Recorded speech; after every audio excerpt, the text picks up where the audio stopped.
Everybody, what's going on? This is Zakk Wylde, Black Label Society. We're all doing a hang, and you're watching LineaRock.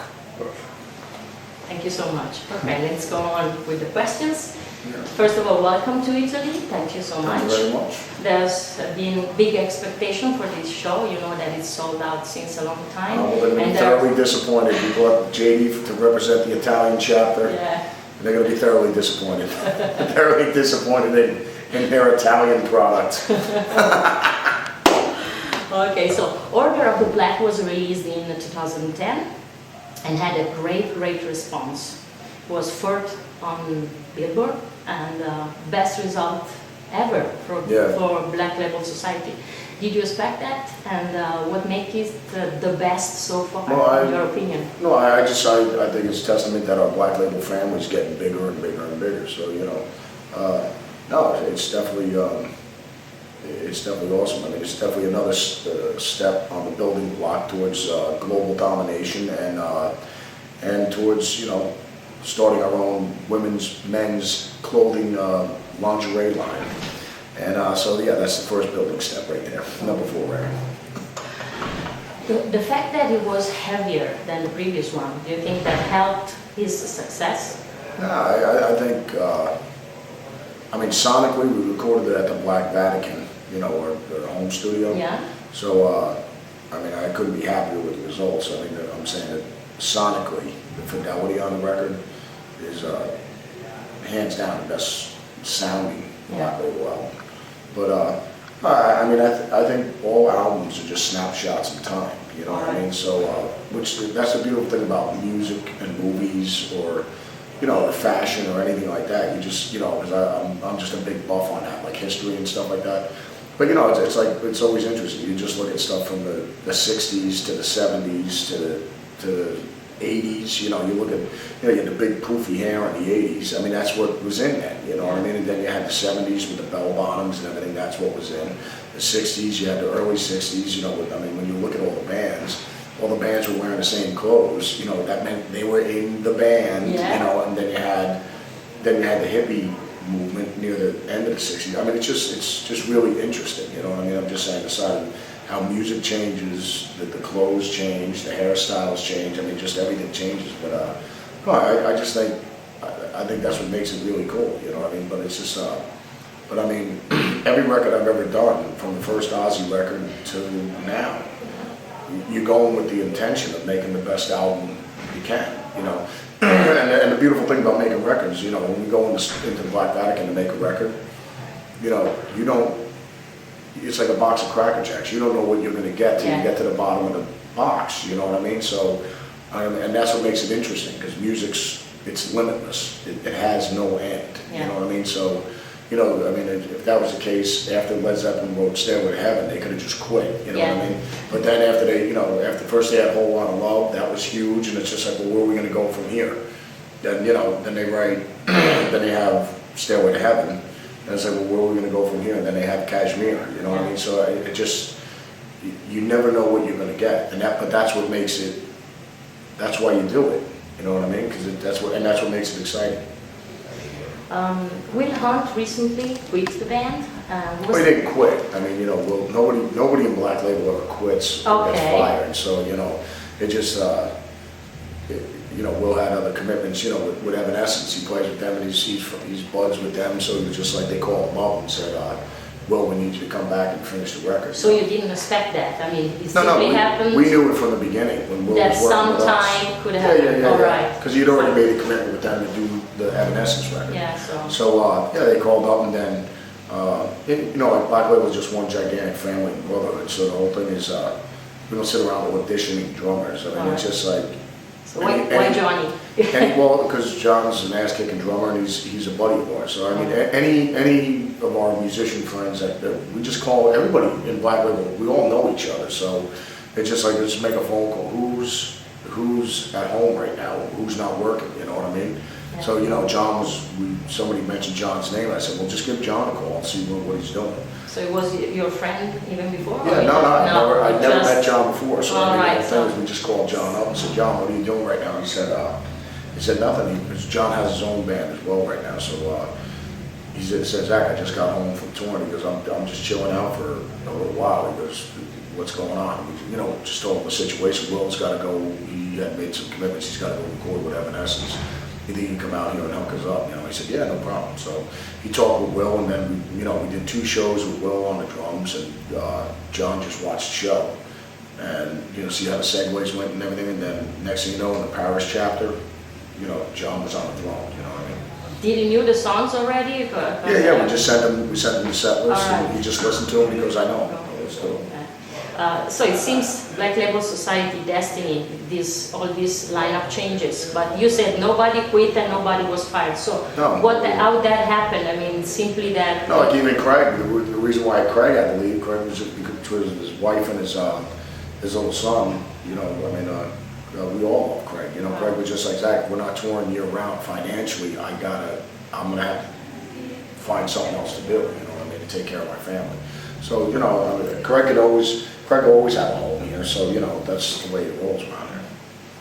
So the 3rd of May, a new record will be released with a very strong and particular title, which is The Song Remains Not the Same, which has a particular kind of approach, part unplugged, part covered versions.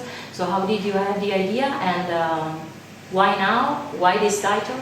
Well, because I came up with the name for this. There was a band called Led Zeppelin, and someone was telling me that used this title. Yeah. And I had this idea back in 1972.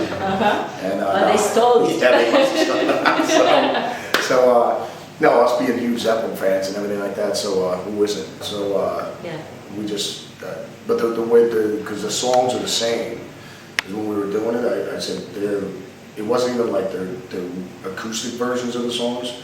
They're like completely reworked songs. Like I'm doing Parade of the Dead, which is a heavy song. I'm playing it on the piano. So I said, well, the songs are the same, but they're not. The songs remains, but they're not the same. So that's why, we were just listening to Zeppelin one day. I had the song remains, the same, out, and I just go do it. We got to do the spoof on the title. The song remains, but not the same. So, but that's where we got that from, and so. It's just, no, and I want to continue doing this with all the records now, because what happens is when we're in the Vatican, just like when we're doing the records, when we get tired of doing the heavy stuff, I like sitting down behind the piano or sitting with an acoustic guitar and just noodling up different versions of the songs, So I can take either lyrics that are already pre-existing or even change the melodies, you know what I mean? So, but, no, it's more of a road trip record, or just like at the end of the night when you want to just chill out before you go to bed, just listen to the mellow stuff and pass out. You know what I mean? So, because when I'm out on the road, that's what I do. When I'm just chilling out, and we're in a submarine, a tour bus, or just like before I go to bed, I like listen to mellow stuff and just chilling out. And concerning song that remains not the same, there are musicians that grow and mature and change through the years, and other ones that keep it straight to the original concept and the original sound. How do you figure yourself? How is your maturation? Did you grow through the years, through your eyes? No, I'm still 14 years old. I still got all my Jimmy Page posters up and Randy Rhoads. And that's good. Yeah, without a doubt. So I'll always be that way. But no, obviously, I still love the same music that got me into playing music. I still listen to all the time. You know what I mean? So and it still has the same effect on me. So as far as musically, it's just at the end of the day, as long as you're playing the music you love playing, then you're constantly going to be growing all the time, anyways. After your experience in the movie Rockstar, we saw you in an episode of the serial Californication recently. How this came along, and how was this experience? Well, Tom Campano is the guy who directs it and wrote it and everything like that. He just called me and he said, Zakk, would you like to be in the thing? He goes, so we're going to have you play it. I was like, well, yeah, whatever it is you want me to do, I don't know, you want me to play a crack dealer or something? I don't know, so, but just whatever it is you want me to do, I'll come down, we'll knock it out. So it was that easy, But having David Duchovny and all the guys, they're all super, super cool people. So I had a good time, man. So which is your opinion on rock stars, musicians that approach TV, maybe reality shows or movies, is something that is simply cool to do? It's something that helps your promotion, the promotion of your music? How do you feel it? Well, I mean, the funny thing is with Ozzy, when I started doing it, I remember the first thing he said to me, he goes, yeah, he goes, Zakk, he goes, Sharon's got me, he goes, listen to this, he goes, she's got us doing this TV show now, and I go, well, dude, I go, Oz, I always told you, if you weren't, you know, the greatest front man in the world, I go, you'd always be a comedian, you know what I mean, because he's so friggin' funny, you always got to sit around Ozzy watching TV for 5 minutes, you'll be on the floor rolling. He's taking the piss out of himself, I mean, there's, no one gets out alive, you know what I mean, it's just, you'll be on the floor rolling, you know what I mean, so, but Ozzy goes, yeah, he goes, no, he goes, Zakk, he goes, it's going to be a TV camera following me around. He goes, who the hell wants to watch that? I mean, he really thought it was going to, he goes, yeah, they'll probably watch this thing 2 episodes and that's going to be the end of this thing. Yeah. Then here they are 6 years later and he's still doing it. He goes, how did this happen? You know what I mean? But, would you ever do something like this with your family? Well, no, I mean, well, you know, I mean, it's just, I'll put it this way, back when we were drinking and everything like that, out here on the road with Black Label, I mean, there was some severe comedy going on every waking moment of the day, you know what I mean? So. You did an acoustic gig in the Singapore jail.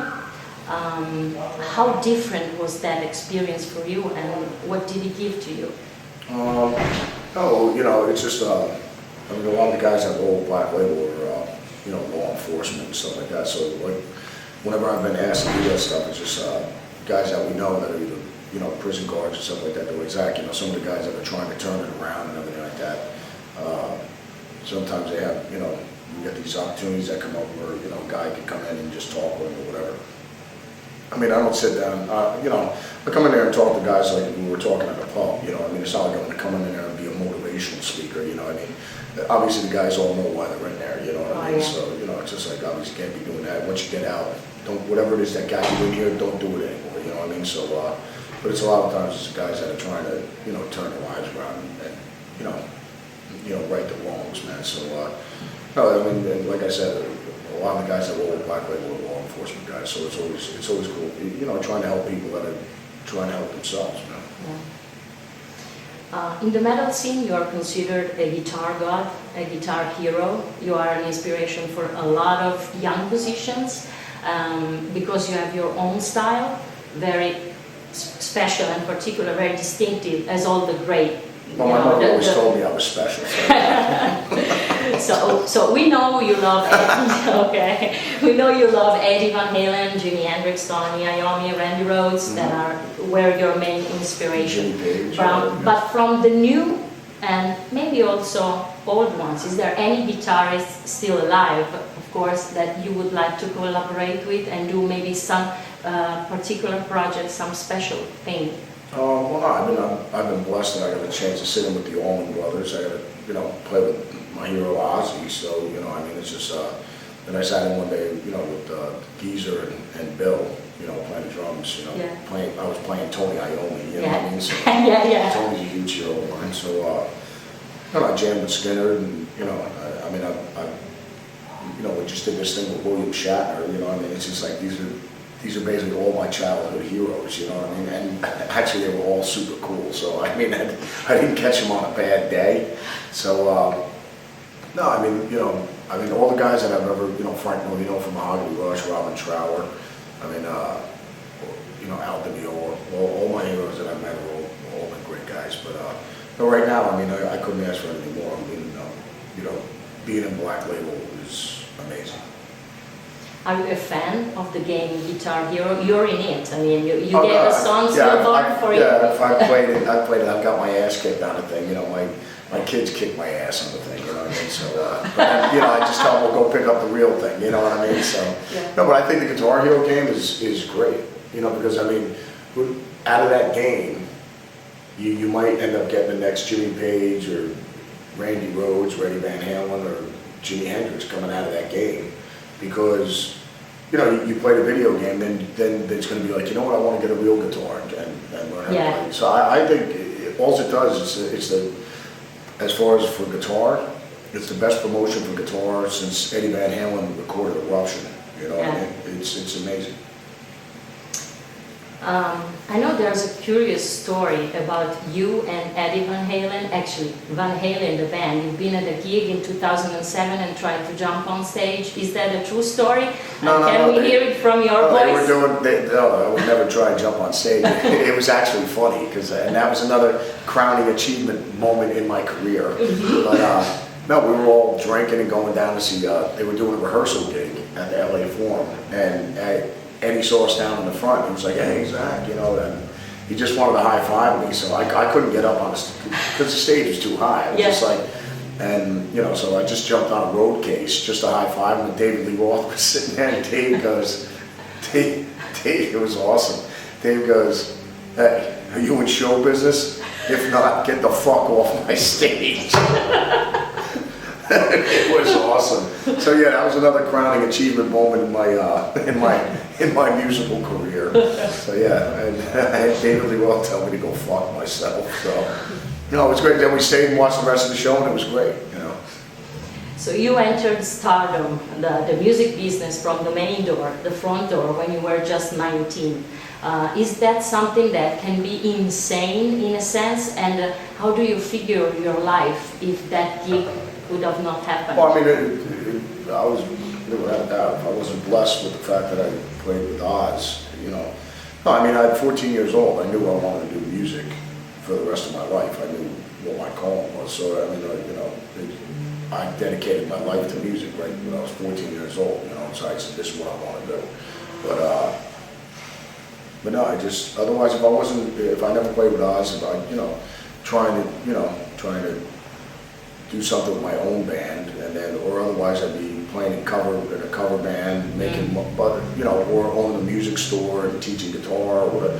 Put it this way, if I had to play weddings, bar mitzvahs, you know, high school proms, I wouldn't care. As long as I'm playing music and putting food on the table through music, as opposed to doing some job I can't stand.